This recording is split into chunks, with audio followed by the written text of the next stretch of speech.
The broadcast began with a trumpet of static and flickering light, then resolved into the smug face of a Volcari diplomat, his four eyes blinking asynchronously. Behind him stood the towering banners of the Galactic Empire, their sigils glowing in red and gold.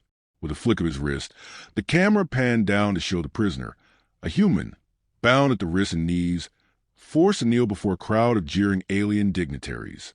Her face was bruised, but her expression remained carved in stone. "This," the Volcari announced in flawless Terran English, "is what your warriors amount to, small, soft, and easily caught. Behold your earthborn predator, the infamous Sergeant Riley Shaw." A ripple of laughter spread through the assembly, harsh and barking, like steel grinding against steel. Riley said nothing. Her gaze swept over the audience with cold detachment, memorizing every insignia, every face. One of the guards nudged her with the butt of a plasma spear, and though pain flashed through her eyes, she didn't flinch. The Volcari prided themselves on spectacle. This entire charade was for the cameras, to pacify their citizenry and warn upstart species of the price of defiance. They caught a human sniper. So what? In their minds, humans were still evolutionary toddlers playing war with stone tools. They didn't understand precision. They didn't respect silence.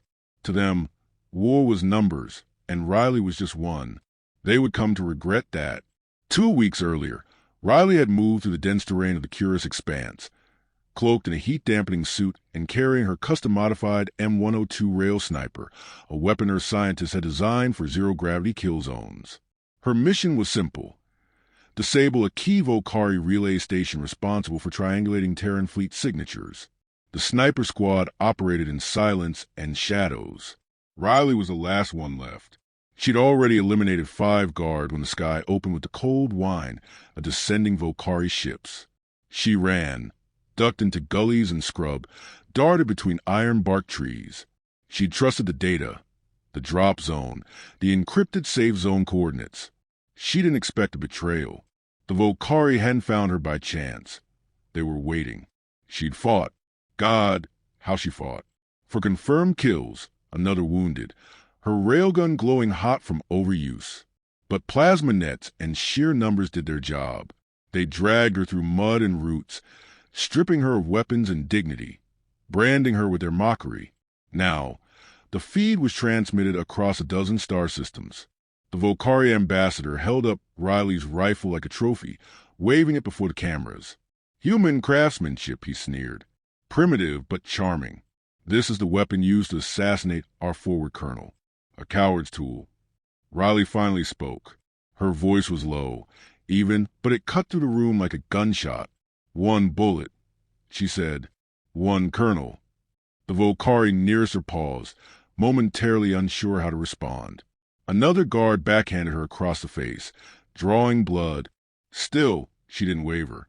A less seasoned prisoner might have begged. Not Riley. Her mind, even through the haze of pain and humiliation, kept working. Measuring angles, counting exits, remembering names. The ambassador. The guard with a scar across his mandibles. The one who flinched when she spoke. They laughed again. One of them knelt beside her and whispered, "You'll be a memory in the morning." A footnote in Volcari superiority. She didn't answer. Words were for people who needed to be understood. She only needed time. Back in her cell, the walls hummed with energy fields, the air thick with antiseptic chemicals. She was given a nutrient paste that tasted like metal and failure. A single, flickering screen looped the footage of her public humiliation. Each time it restarted, she watched without blinking. Her fingers itched for a trigger. They'd stripped her of her armor, her tools, her rifle, but not her training, not her will. Riley began counting shifts. Every cycle, the guards changed in a predictable pattern. One, smaller than the rest, lingered near the door before departing. She watched how their keys were exchanged, how one guard liked to brag about the pelt he would take from her corpse. He'd die first. In the corner of her cell, she etched tallies with a shard of broken polyglass. Not of days, but of targets. She didn't sleep much. Dreams, when they came, were jagged and blood-soaked. Her last squad mate, Phillips, slumped over his rifle, the betrayal signal echoing in her ear. Her commanding officer's last words. "We don't leave marks, Riley, only graves." One night, as the hum of the field stuttered during a power recalibration, she noticed the timing. 0.6 seconds of system reset every 24 hours. Not much, but enough. Enough for someone with her speed. They thought she was broken, that the message had landed, that mocking one human would cow the rest of Earth's forces. But what they didn't understand, what they never bothered to learn, was that Riley Shaw wasn't Symbol. She was a weapon, and weapons don't forget. Outside the prison walls, the Empire was already moving on, planning its next conquest, its next show of dominance. No one cared about a lone human, bound in a cell. The mocking broadcast slowed. The guards relaxed. The lights flickered on their usual schedule. Riley smiled for the first time in days. It wasn't warm. It was the smile of a loaded chamber, a calm before ignition. The Empire didn't know it yet, but something had shifted. A storm was gathering, slow and invisible, not in fleets, not in bombs, but in a single, patient hunter with a memory like a blade. And it would start here in this cell with blood and silence. The hum died for exactly 0.6 of a second. That was all she needed. Riley moved as the power grid dipped, slipping the sliver of glass from her palm and jamming it into the panel at the back of her restraints. The guard outside, half dozing in the amber glow of a stimulant lamp, never saw the change. The cuffs popped loose with a soft hiss. She exhaled slowly, like squeezing the air out of the chamber before detonation. Her muscles ached from confinement, but the motion was smooth, quiet, practiced. She crept to the edge of the cell, bare feet barely whispering against the alged floor. The door flickered with residual energy from the barrier field, but she'd memorized the timing. Just as the reboot cycle began again, she crossed the threshold, rolled low, and vanished into the shadow beneath the walkway. The guard glanced up too late. Riley came up behind him, gripped his mandibles, and twisted until something cracked. He dropped soundlessly. She caught his body before it clattered and dragged him into the cell. The uniform was too large for a frame, but the key card and his biometric patch were all she needed. Moving through the prison corridors required a predator's patience. The Volcari built their facilities with brutal simplicity, symmetrical, cold, sterile. She adapted. She had no rifle, but she scavenged an electric baton, a carbon-plated gauntlet, a shock collar retooled into a makeshift snare. She became a ghost in the wiring, cutting camera feeds, looping guard chatter, hiding in blind spots the architects never imagined anyone would exploit. It took hours, maybe longer. Time blurred into action. When she finally reached the evidence vault, her breath caught, not at the weapons, but at the sight of her railgun intact, polished, mounted like a trophy above a slab of alien stone. They'd displayed it. They'd mocked her with it. She took it down with reverence. The grip still bore the impression of her fingers, the dings from her last confirmed kill on Fedrin Ridge. She calibrated it by feel, whispering numbers under her breath. Range, drop compensation, heat delay. The scope had been tampered with. She fixed it. Boots thundered above. She was out of time. She moved like instinct, slipping into an unused maintenance shaft and navigating through ducts too narrow for the average Volcari. Through one. She saw a hallway below, a Volcari lieutenant barking orders, ordering a sector lockdown, annoyed that yet another prisoner had vanished during diagnostics. Riley flipped the scope's focus. One breath, one squeeze. The lieutenant dropped mid-sentence, a neat hole through the side of his cranial crest. Panic spread like wildfire. The guard scrambled without direction. Riley was already gone. She reached the hangar just as alarms shrieked to life. A shuttle stood prepped and refueling, its pilot offloading supplies nearby. She sprinted, cloaked by chaos, and climbed aboard. The pilot returned seconds too late. Riley clubbed him unconscious, dragged him out, and sealed the hatch. Inside the cockpit, alien glyphs glowed along the interface. She ran a cold boot diagnostic, skipping formal systems. Human engineers had trained her for chaos. She didn't need to understand every button, just enough to fake fluency. The ship rose like a question hurled into the night. Beyond the planet's stratosphere, Riley stared at the stars. She should have felt relief. Instead, there was a void, the kind that only retribution could fill. She transmitted no signal, lit no beacon. Let them think her dead. But her war had only just begun. In a remote sector 3 days later, a Volcari listening post stopped transmitting. A recovery crew arrived to find only silence, charred walls, empty helmets, and a phrase carved into the command console in human script. You mocked a ghost. Now you've summoned one. No one claimed responsibility. Whispers spread. Speculation turned to fear. The lone sniper had survived, and she was hunting. Riley had left no trace but the message, and a single bullet casing placed on the commandant's desk. The pattern continued. A convoy transporting new AI tacticians exploded in vacuum. A senior war advisor was found dead in his own palace. The glass of his skylight untouched, the entry point unknown. Riley's rifle spoke from impossible distances, and her face never appeared. Only the calling cards, the messages, the precision, the silence before chaos. Across Volcari systems, a name began to circulate. The One-Eyed Spectre.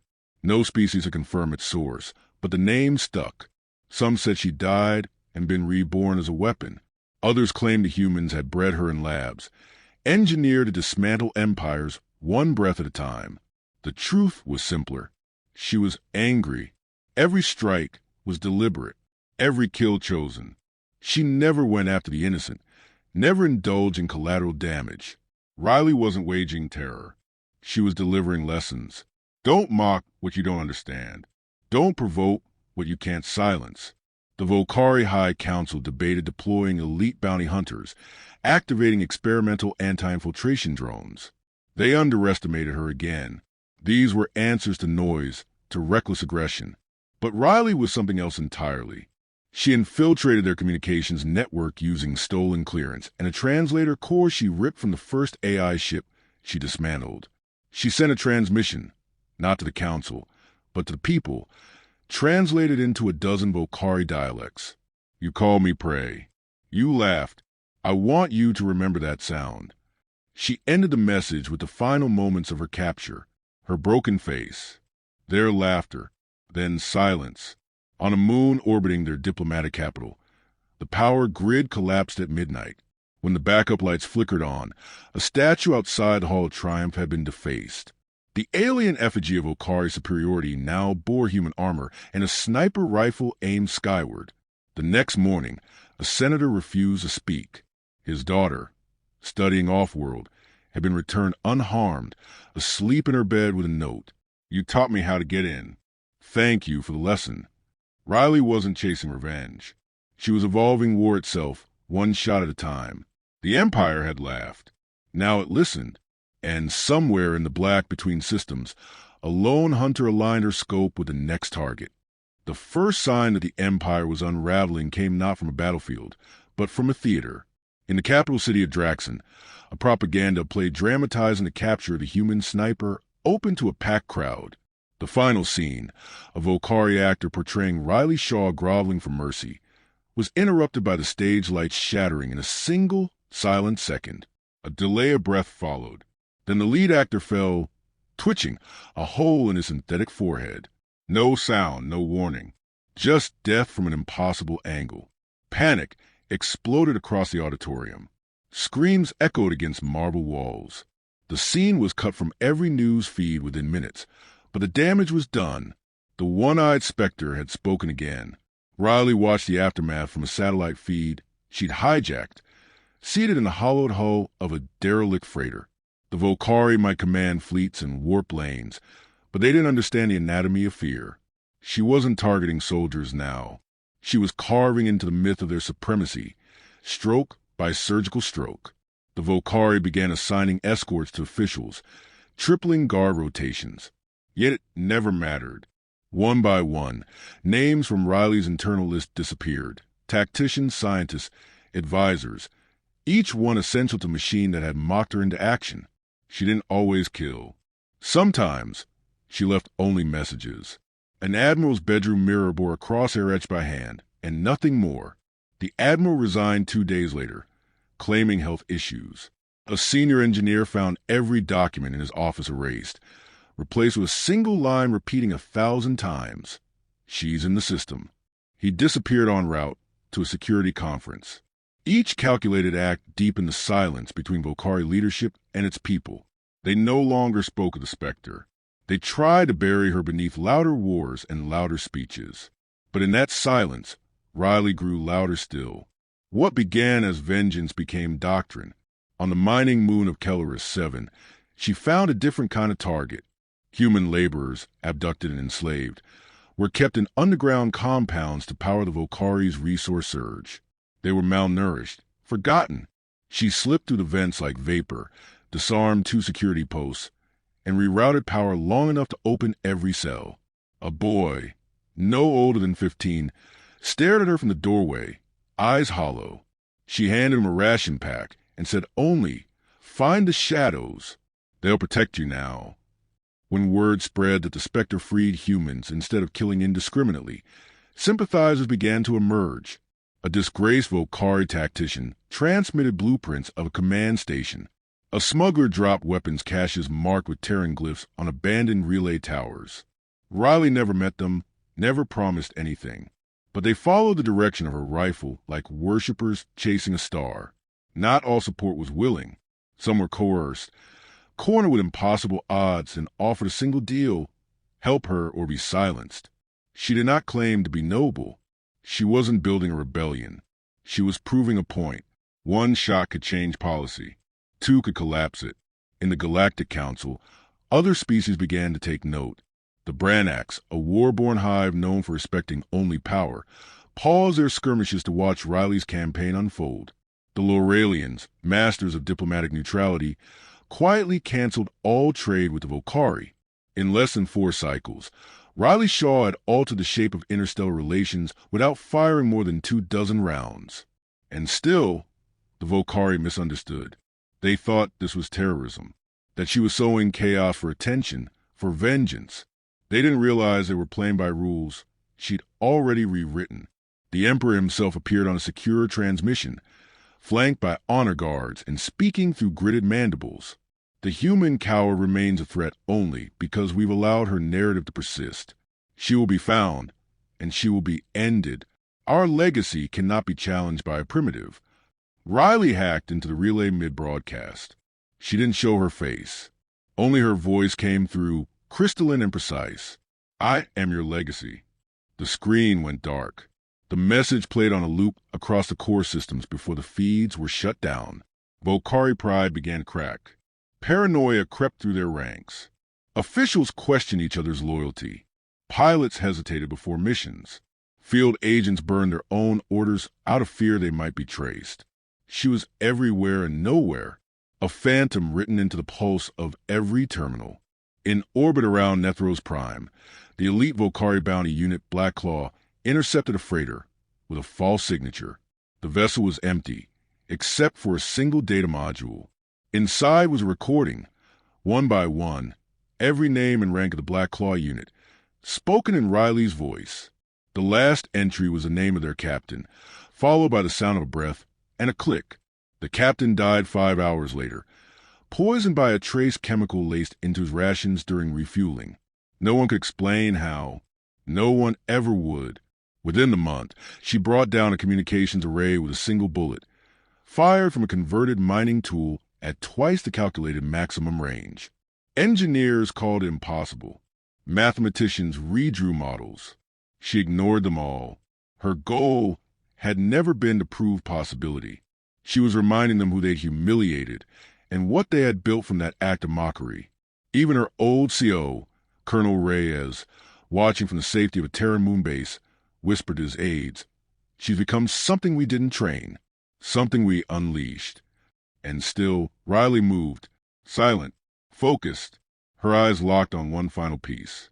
The Emperor, the one who had watched her brought low with bored disdain. She began planning the last strike, not as revenge, but as punctuation. Her war wasn't about killing power. It was about precision, about making sure the last thing the Volcari remembered wasn't the sound of their anthem, but the silence that followed a human's aim. She adjusted the settings on her scope, recalibrating for atmosphere, density, and rotation. Her finger curled against the trigger, And she smiled. The palace was less a building than a statement. Towers like fangs, walls wrapped in blackstone mined from conquered moons, and banners stitched from the silk of subjugated worlds. Each corridor echoed with the footfalls of guards bred for loyalty and lethality. The Volcari Emperor, Ozen Threx, stood at the apex of it all, convinced that the higher he built, the harder it would be to reach him. He was wrong. Riley had spent 31 days charting every blind spot of the Imperial District. She memorized maintenance rotations, cataloged air patterns around the upper levels, studied the habits of guards who thought they couldn't be watched. Her infiltration began with the hijacking of a waste transport drone, smuggled in beneath layers of ion waste shielding that defeated the Volcari's molecular sensors. From there, she moved through conduit systems like blood through a vein, slow, deliberate, inevitable. She was dressed in black thermoweave, her rifle broken down and magnetized to her limbs, reassembled only when she reached a vantage point, a disused service hatch above the Grand Spire, precisely 1.4 kilometers from the Emperor's private observatory. Wind clawed at the metal around her, and planetary shields shimmered in the atmosphere like ghost glass. She lay flat, idoscope, breathing shallowly. Threx appeared right on time. He wore imperial armor like an ornament, plated with ceremonial metals, eyes gleaming with practiced superiority. He stood alone on the upper terrace, gazing over the city he ruled. It was designed to awe him. Glittering towers, sprawling avenues, and millions of subjects carrying out his decrees. But now, every light below looked to Riley like a target waiting to be claimed. She adjusted the scope. The targeting reticle pulsed. The wind wasn't favorable. A lesser sniper might have waited. Riley calculated 3 micro-corrections, factoring in thermals rising from the palace's fusion core and the diffraction caused by the planet's humidity dome. She had one shot, not just to kill, but to end something larger than a life. Her breath slowed. She remembered the laughter, the jeers as they paraded her before alien crowds, the mocking tone when they called her a relic. She remembered her squad mates, betrayed by bad intel and buried under alien soil. She remembered her own face reflected in the security glass of her cell, the moment she stopped being just a soldier. And then she pulled the trigger. The rifle hissed rather than roared, a vibration rather than a sound. The shot traveled faster than any eye could trace, slicing through shield harmonics, skipping off a mirror panel, and striking the Emperor just below his third eye. He collapsed with a stunned silence of disbelief, regal limbs folding like broken scaffolding. There was no announcement, no alarms, just a momentary flicker of lights, the pause of movement far below, as if the entire world had felt something vital severed in the dark. Riley disassembled the rifle in 3 motions. By the time the panic erupted, she was already moving, slipping back to the artery of vents and shafts. Chaos bloomed behind her. The Volcari High Guard sealed the palace, scrambled patrols, and initiated every defensive protocol their empire had ever written. But Riley was a myth by then.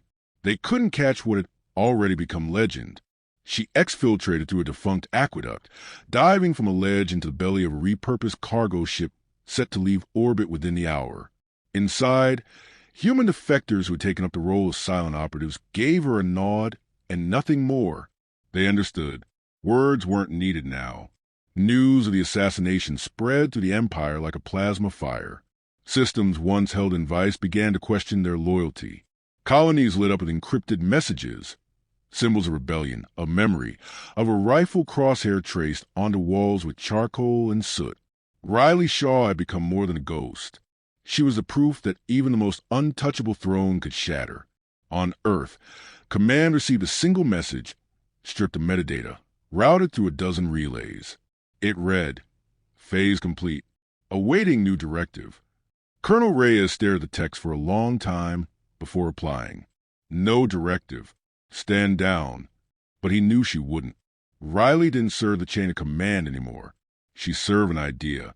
From her vantage point aboard the ship, now drifting between stars, she sat in silence, listening to the muted hum of the engines and the distant murmur of voices who still believed in something better. Her rifle rested across her lap, polished and whole. She stared out into the abyss and didn't blink. She wasn't done. Because the Empire wasn't just a man. It was a belief that strength was measured in numbers, that humanity was small and disposable, and though she'd struck the heart, the limbs still moved. She would find them.